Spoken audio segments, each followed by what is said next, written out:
আসসালামু আলাইকুম, welcome back to my channel. আজকে আপনাদের সাথে শেয়ার করেছি কিভাবে বাসায় পারফেক্ট ঘি তৈরি করা যায়। এটা হচ্ছে দুধের সর, আর এটা আমি একদম পাটায় পিষে মিহি করে বেটে নিয়েছি। রেগুলার আমরা যে দুধটা বাড়িতে জাল করি খাওয়ার জন্য, ওইখান থেকে অল্প অল্প করে দুধের সর নর্মাল ফ্রিজে উঠিয়ে রেখে এই সরটা এভাবে করে পাটায় পিষে বা ব্লেন্ডারে মিক্স করে কিন্তু এই সরটা থেকেই ঘি উঠানো যায়। তারপর আমি এই বাটা সরটা দিয়ে দিলাম ফ্রিজের একদম ঠান্ডা পানিতে। আর ঠান্ডা পানিতে দেওয়ার পর এই সরগুলো এরকমভাবে জমাট বেঁধে উপরে উঠে আসবে।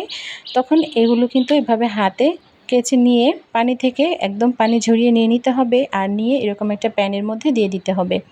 এইভাবে করে বাড়িতে কিন্তু খুবই অল্প সময়ের মধ্যে, মানে কোনো প্রকার এক্সট্রা কোনো খরচ না করেই কিন্তু আপনারা এরকম পারফেক্ট ঘি তৈরি করতে পারবেন। আর হাতে তৈরি করা ঘিটার কিন্তু ফ্লেভারই আলাদা হয়। তো চুলায় এবার জাল ধরিয়ে দিলাম, আর এবার কিন্তু তাপে আস্তে আস্তে করে এটা গলতে শুরু করেছে, আর এ থেকে কিন্তু ঘি ছাড়তে শুরু করে দিয়েছে। তো এইভাবে করে বাসায় কিন্তু আপনারা পারফেক্ট ঘি তৈরি করতে পারেন। রেগুলার দুধ থেকে সরটা উঠিয়ে রেখে দিলেই 1 সপ্তাহ পর এই সরটা দিয়ে কিন্তু আপনারা বাড়িতে পারফেক্ট ঘিটা উঠিয়ে নিতে পারবেন। আর এটা এত মজাদার আর এত ফ্লেভার হয় যে বাজার থেকে কিনে আনা ঘিয়ে এরকম ফ্লেভার পাওয়া যায় না।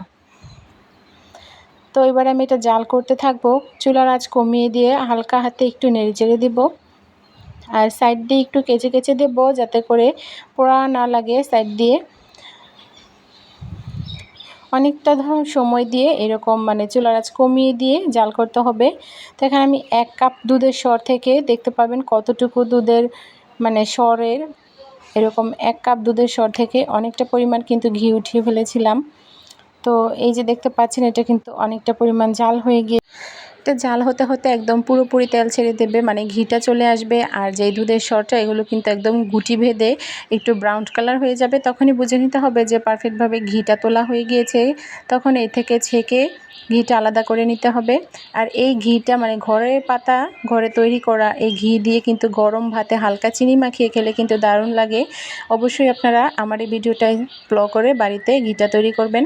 দেখতে পাচ্ছেন ঘিটা কিন্তু পুরোপুরিভাবে তৈরি হয়ে গিয়েছে। তো এই ভিডিওটা যদি আপনাদের কাছে ভালো লাগে অবশ্যই লাইক, কমেন্ট, শেয়ার করে দেবেন, আর চ্যানেলটা সাবস্ক্রাইব করে রাখবেন। এবার আমি ঘিটা একটা প্লেটে উঠিয়ে নিচ্ছি।